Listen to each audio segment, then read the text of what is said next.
कुछ ऐसी ही है आज की कहानी, जैसी करनी वैसी भरनी की जुबानी। फैक्ट भाई का हेलो, आदाब, प्रणाम, सत श्री अकाल। कर्मा का ये एपिसोड है एक मिसाल। किसी खिलाड़ी को कभी उंगली मत करना, पेपर स्प्रे से पुलिस, अब तू भी डरना। आग लगाने वाले को अगर खुद ही लग जाए आग, बेबी डायपर के कारण भी लग जाती है वाट। मुर्गे की मुंडी जब घूम जाती है, सभी मंजिलों की फट जाती है। ओवर कॉन्फिडेंस की उड़ती है धज्जियां, समय से पहले की जीत तो है एक मिथ्या। फुटपाथ पर गाड़ी चलाने की गुस्ताखी, इंसान भी दांत काटे की मांगे माफी। कर्मा ही है जो करे इंसाफ, बस सब्र करो और नियत रखो साफ। So friends, without any delay, let's watch out the धमाकेदार episode of fact Bhai, 10 incidents when karma comes to awful people. Number 1, उंगली मत कर।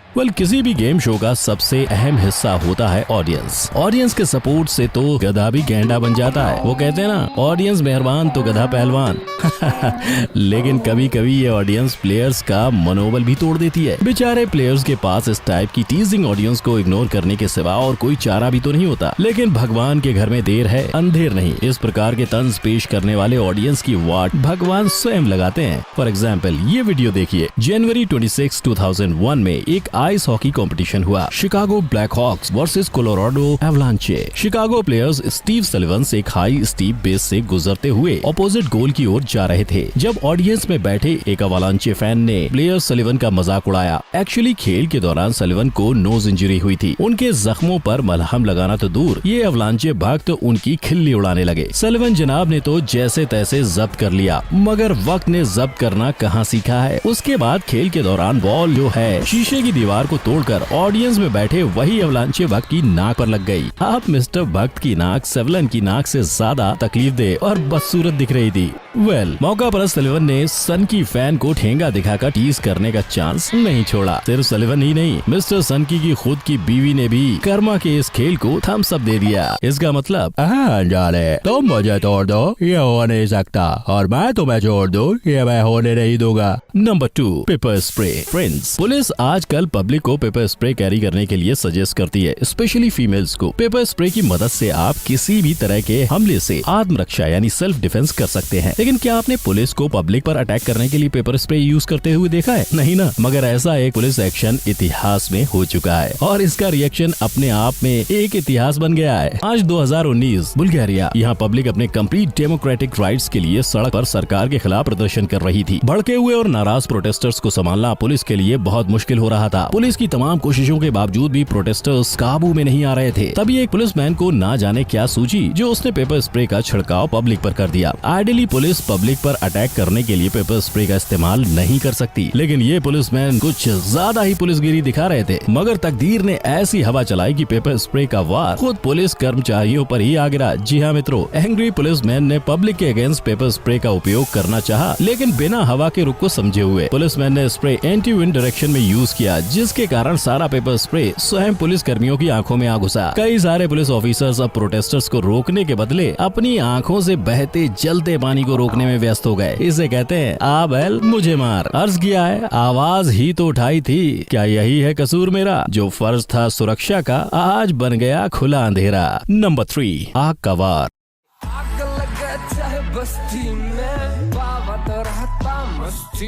कुछ दीवाने करते हैं बदमाशी, मगर पलट जाती है इंसाफ की बाजी। इंग्लैंड, जुलाई 2019। एक आदमी की अजीब शरारत, गैसोलीन से एलए बिल्डिंग को आग लगाने की करी हिमाकत। खिड़की के अंदर इस पगले ने फेंकी चिंगारी, आग का तूफान उठा जैसे कोई बमबारी। बिल्डिंग का हुआ बहुत ज्यादा विनाश, मगर पगले का भी हुआ सर्वनाश। कर्मा का लगा ऐसा तमाचा, जिसने लगाई आग वो खुद ही जल गया आधा। पुलिस के अनुसार उस दिन एलए बिल्डिंग का तकरीबन 23,000 पाउंड का नुकसान हुआ था, लेकिन उन्हें कल्प्रिट को पकड़ने में ज्यादा दिक्कत नहीं हुई होगी, क्योंकि ऐसा आदमी ढूंढना था जिसका हाथ, मुंह और बाल पूरी तरह से जल चुके थे। Number 4, diaper attack. दोस्तों, स्वच्छ भारत अभियान इंडिया में तो सफलतापूर्वक लागू हो गया, किंतु विदेश में अभी भी कुछ कमी रह गई है शायद। अगस्त 2019 में नेशनल हाईवे पर चल रही एक गाड़ी में से अचानक डायपर अटैक हुआ। जी हाँ, इस डायपर में न सिर्फ सुसु की नमी थी, बल्कि पॉटी की गर्मी भी थी। हजारों कार में से एक कार के अंदर से एक डायपर उड़कर बाहर गिरा, या फिर अंदर बैठे बंदे ने अपने बेबी के डायपर को ऑन रोड फेंकने की गुस्ताखी की। क्यों भाई, डस्टबिन में फेंकने की चीज को रोड पे फेंकते हुए तुम्हें शर्म नहीं आती? वेल अगर नहीं आती तो अब से आने लगेगी, क्योंकि ये यूज डायपर चलती कार से रोड पर गिराया था, लेकिन ये जा चिपका पीछे चल रही पुलिस चीफ की ऑफिशियल लाल नीली बत्ती वाली गाड़ी पर। बस फिर गया था। पुलिस ने इस घनघोर अपराध के लिए ड्राइवर को पेनाल्टी और फाइन का लंबा चौड़ा बिल दे मारा। साथ ही सोशल मीडिया पर बड़े ही अच्छे से कार ड्राइवर की बेइज्जती भी की। सुधर जाओ लोगों, अच्छे दिन आ गए। कर्मा बदमाशों को मजा चखा रहे हैं। स्वच्छ रखो वातावरण, यही है गुजारिश। जो तोड़ा तुमने कानून, फिर न चलेगी कोई सिफारिश। नंबर 5, मुर्गा ए आजम।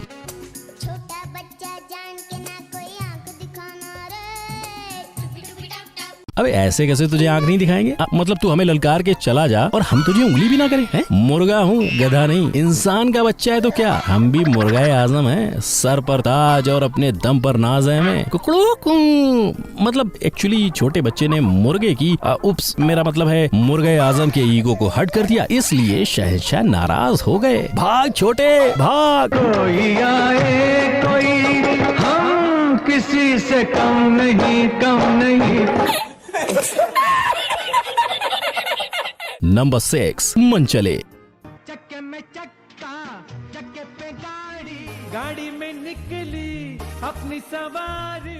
अरे भाई मन चलो, अरे जरा कंट्रोल पे ड्राइव करो। वैसे लाइसेंस कैसे मिला तुम्हें? उफ, वेल अगर मेरी कार इनके पीछे होती तो या तो अब तक मैं ऊपर पहुंच गया होता या फिर इन सबको पहुंचा चुका होता। मगर दाद देनी चाहिए इनके एंजॉयमेंट की। गजब का लुत्फ उठा रहे हैं, मगर ये लुत्फ बाकी सभी मुसाफिरों के लिए हेडेक बन चुका है। भाई कर्मा की किताब में हर चीज की हद होती है, इन्होंने इस हद को अब पारी कर दिया है, इसीलिए कर्मा ने भी इन्हें मजा चखाया। क्यों मजा अभी छू? विधाता की अदालत में वकालत बड़ी प्यारी है। खामोश रहिए, कर्म कीजिए, आपका मुकदमा जारी है। Number 7, over confidence. इंसानों को कभी अपने वक्त पर घमंड नहीं करना चाहिए। जीत तो साहब छोड़कर चली जाएगी, माथे पर होगी तकदीर, हथेली खाली रह जाएगी। अब इस बाइकर को ही ले लीजिए। इस जनाब को नंबर ऑफ लैप्स काउंटिंग में मिस्टेक हो गई। जब एक लैप्स अब भी बाकी था, ये बाइकर उसे लास्ट लैप समझ गया। इतना ही नहीं, उसने अपने आप को खुद ही विजेता घोषित कर दिया। जहाँ एक और बाकी बाइकर्स जी तोड़ कोशिश कर रहे हैं फर्स्ट आने की, वहीं दूसरी ओर ये बाइकर मजे से हाथ वाथ उठाकर पब्लिक अपीयरेंस दे रहे हैं। तो hello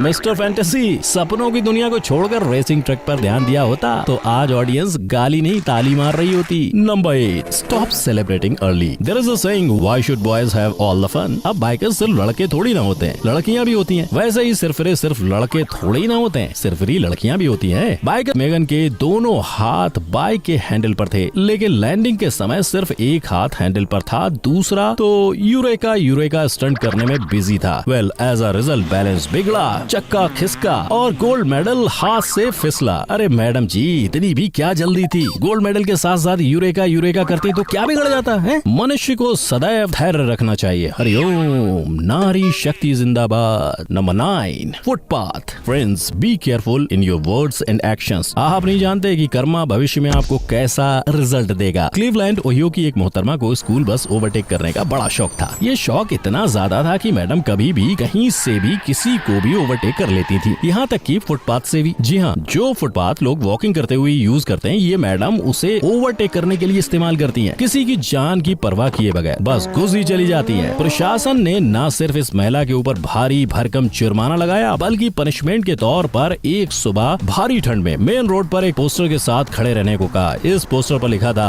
only an idiot would drive on a sidewalk to avoid a school bus. नारी शक्ति का ऐसा दुरुपयोग मैंने पहले कभी नहीं देखा। आई होप मैडम को अब थोड़ी अकल आ गई होगी। Number 10, every day is not Sunday.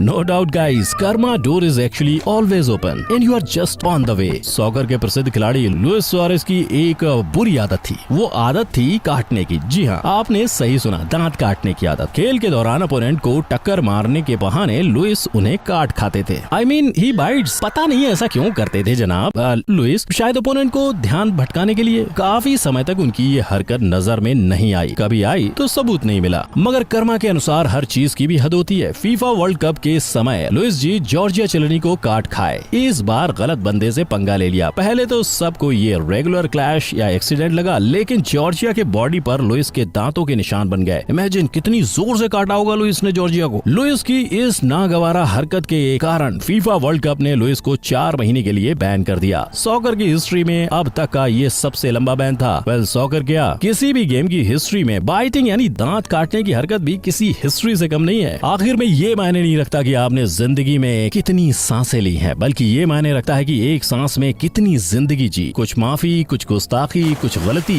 सबक तो तूने बहुत सिखाया है जिंदगी। कर्मा का खेल तो है बड़ा निराला, अंत भला तो सब भला, कुछ ऐसा ही हो अफसाना। होपफुली आपको आज का ये वीडियो मजेदार लगा होगा। Don't forget to like, comment and subscribe. So bye bye, tata, अल्लाह हाफिज, स्टे ट्यून्ड, स्टे सेफ।